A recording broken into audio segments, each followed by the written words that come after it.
आज हम इस प्रवचन में हम जानेंगे कि कौन सी वे चीजें हैं जिन्हें आपको अपने पूजा घर से हटाकर कहीं और रख देना चाहिए।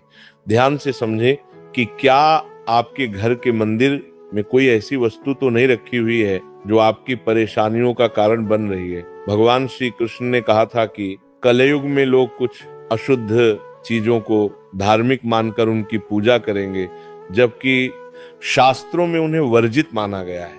ये भविष्यवाणी उन्होंने पहले ही कर दी थी। आजकल लोग भटक जाते हैं और गलत चीजों को धार्मिक मानकर पूजा करने लगते हैं। भगवान श्री कृष्ण के अनुसार हमारे देश का एक परंपरा मिट्टी से जुड़ी हुई है, इसलिए पूजा घर में पारंपरिक मिट्टी का दीपक जरूर होना चाहिए। अगर आप मिट्टी का दीपक नहीं रख सकते तो धातु के दीपक का उपयोग करें, और अगर आपकी भगवान में गहरी आस्था है तो आप उपला का दीपक जलाकर उसमें गुड़ और घी डाल सकते हैं। इससे घर में सुख शांति बनी रहती है। अब हम जानेंगे उन चीजों के बारे में जो पूजा घर में जरूर होनी चाहिए। सबसे पहले स्वस्तिक, ये घर में सौभाग्य और समृद्धि का प्रतीक माना जाता है। आप इसे रोली से बना सकते हैं। इसके बाद आता है कलश। भगवान श्री कृष्ण ने कहा है कि कलश सुख और समृद्धि का प्रतीक होता है। पूजा घर में रोली और कुमकुम से स्वस्तिक बनाकर कलश जरूर रखें। इससे घर में धन, वैभव और शांति बनी रहती है। तीसरी चीज है शंख। शंख समुद्र मंथन के 14 रत्नों में से एक है और ये मां लक्ष्मी को अत्यंत प्रिय है। शंख की ध्वनि से सकारात्मक ऊर्जा का संचार होता है, जिससे घर में समृद्धि बनी रहती है। फिर आता है घंटी। जब घर के मंदिर में घंटी बजती है तो वातावरण शुद्ध और पवित्र होता है। इससे नकारात्मक शक्तियां दूर होती हैं और घर में सुख समृद्धि के द्वार खुलते हैं। इसके अलावा शंख, गोमती चक्र और जल रखना भी बहुत शुभ माना जाता है। शंख से भगवान का आशीर्वाद मिलता है। गोमती चक्र से घर में समृद्धि आती है और जल रखने से घर की ऊर्जा शुद्ध होती है।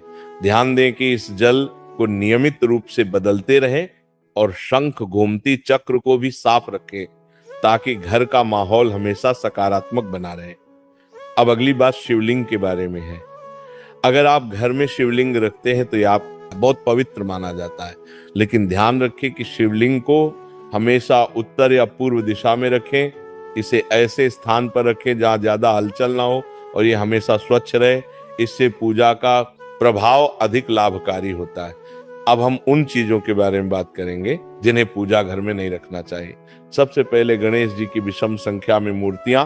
पूजा घर में गणेश जी की मूर्तियां 3 या 5 की संख्या में ना रखें। 2 गणेश जी की मूर्तियां रखना शुभ माना जाता है। यदि आप अपने मंगल की कामना करते हैं तो गणेश जी की मूर्ति को मुख्य द्वार पर अंदर की ओर मुंह करके रखें, बाहर की ओर नहीं। दूसरी चीज है टूटे हुए चावल। पूजा घर में कभी भी टूटे हुए चावल ना रखें, क्योंकि ये नकारात्मक ऊर्जा का संचार करते हैं। पुराने चचाए हुए चावल भी ज्यादा समय तक नहीं रखना। इन्हें समय समय पर हटा देना चाहिए। तीसरी चीज है पूर्वजों की तस्वीर। पूजा घर में मृत पूर्वजों की तस्वीर रखना अशुभ माना जाता है, क्योंकि मृतकों का स्थान देवताओं के बराबर नहीं होता। इसे अलग स्थान पर रखना चाहिए ताकि पूजा घर की पवित्रता बनी रहे। इससे घर के वातावरण में नकारात्मकता आ सकती है। चौथी चीज है साधु संतों की मूर्तियां। अगर आप किसी साधु संत को मानते हैं तो उनकी तस्वीर दीवार पर लगा सकते हैं, लेकिन पूजा घर में नहीं रखनी चाहिए। इसी तरह भैरव जी, शनिदेव और काली माता की मूर्तियां भी पूजा घर में नहीं रखनी चाहिए। साथ ही माता लक्ष्मी की खड़ी हुई मूर्तियां की पूजा भी नहीं करनी चाहिए। माता लक्ष्मी हमेशा बैठी हुई मुद्रा में होनी चाहिए। ध्यान रखें कि घर के पूजा मंदिर में एक से ज्यादा देवी देवताओं की तस्वीरें या मूर्तियां नहीं रखनी चाहिए। इससे पूजा की ऊर्जा का संतुलन बिगड़ सकता है, उसका प्रभाव कम हो सकता है। एक ही देवी देवता की तस्वीर या मूर्ति रखें ताकि पूजा के समय उनकी ऊर्जा सही तरीके से आपके जीवन में पहुंचे। भगवान की मूर्तियां और तस्वीरें हमेशा अच्छी स्थिति में रखें। अगर किसी मूर्ति या तस्वीर में कोई टूट फूट हो जाए तो उसे तुरंत पूजा स्थल से हटा दें। टूटी हुई मूर्तियां घर की ऊर्जा को नकारात्मक बना सकती हैं और पूजा स्थल की पवित्रता भी कम कर सकती है।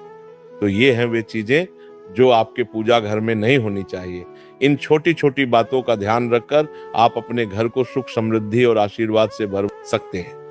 अब हम जान लेते हैं पूजा मंदिर से जुड़े कुछ जरूरी नियमों के बारे में। पहले बात पूजा करते समय आपका मुख हमेशा पूर्व दिशा की तरफ होना चाहिए। ये दिशा बहुत शुभ मानी जाती है क्योंकि इससे आपके आसपास सकारात्मक ऊर्जा का प्रवाह होता है। हालांकि अगर पश्चिम दिशा में बैठकर पूजा करनी हो तो भी कर सकते हैं, लेकिन पूर्व दिशा में बैठना अधिक लाभकारी होता है। घर की सीढ़ियों के पास पूजा घर बनाना अच्छा नहीं माना जाता। ऐसा करने से पूजा स्थल में नकारात्मक ऊर्जा आ सकती है। इसलिए कोशिश करें कि पूजा घर को घर के शांत और एकांत स्थान पर बनाएं। भगवान का आसन हमेशा ऊंचा होना चाहिए, यानी जहां आप बैठते हैं भगवान का स्थान उससे कम 10 से 11 इंच ऊंचा होना चाहिए। भगवान की मूर्ति या प्रतिमा को जमीन पर रखना अशुभ माना जाता है, इसीलिए उनका आसन ऊंचा रखें ताकि पूजा स्थल में सकारात्मक ऊर्जा बनी रहे और ऊर्जा का प्रवाह सही दिशा में हो। जब आप पूजा करें तो हमेशा किसी चटाई या कालीन पर बैठें। इससे न सिर्फ आपको आराम मिलेगा बल्कि पूजा में आपकी एकाग्रता और मनोबल भी बढ़ेगा। ध्यान रखें कि आपका आसन भगवान के आसन से ऊंचा ना हो, क्योंकि ऐसा करने से श्रद्धा और सम्मान की भावना मजबूत होती है। पूजा घर में कभी भी सड़े गले या मुरझाए हुए फूल नहीं रखने चाहिए। ऐसे फूल पूजा में शामिल करना अशुभ माना जाता है। हमेशा ताजे और खिले हुए फूलों का ही उपयोग करें। जब फूल मुरझा जाएं तो उन्हें मिट्टी में दबा दें ताकि घर में नकारात्मक ऊर्जा ना फैले और पवित्रता बनी रहे। कभी भी अपने सोने के कमरे में पूजा घर ना बनाएं। यदि सोने के कमरे में मंदिर बनाना जरूरी हो तो सुनिश्चित करें कि एक दंसा लेकर ये रात के समय मंदिर को ढक कर रखें। आप मंदिर पर पर्दा भी लगा सकते हैं ताकि वहां से निकलने वाली सकारात्मक ऊर्जा आपके सोने की जगह को प्रभावित ना करें। सनातन परंपरा के अनुसार पूजा करते समय काले कपड़े नहीं पहनने चाहिए। ऐसा माना जाता है कि काले कपड़े पहनने से मन में नकारात्मकता आ सकती है जो पूजा की ऊर्जा को प्रभावित कर सकती है। इसलिए हमेशा हल्के और शुभ रंग के कपड़े पहने ताकि मन में शांति और सकारात्मकता बनी रहे। तो ये कुछ जरूरी नियम थे जिनका पालन करके आप अपने पूजा स्थल को और भी पवित्र और प्रभावशाली बना सकते हैं। इन नियमों का पालन करें और अपने जीवन में शांति, समृद्धि और सकारात्मकता का अनुभव करें। अब हम जान लेते हैं पूजा मंदिर में दीपक जलाने से जुड़े कुछ महत्वपूर्ण नियमों के बारे में। दीपक जलाना एक बहुत ही शुभ कार्य माना जाता है, लेकिन इसे सही तरीके से करना बेहद जरूरी है। सही तरीके से दीपक जलाने से भगवान की कृपा मिलती है और घर में सकारात्मक ऊर्जा का वास होता है। दीपक का स्थान बहुत महत्वपूर्ण होता है। दीपक को हमेशा भगवान की मूर्ति के सामने रखें ताकि उसकी रोशनी भगवान के आशीर्वाद और कृपा का प्रतीक बने।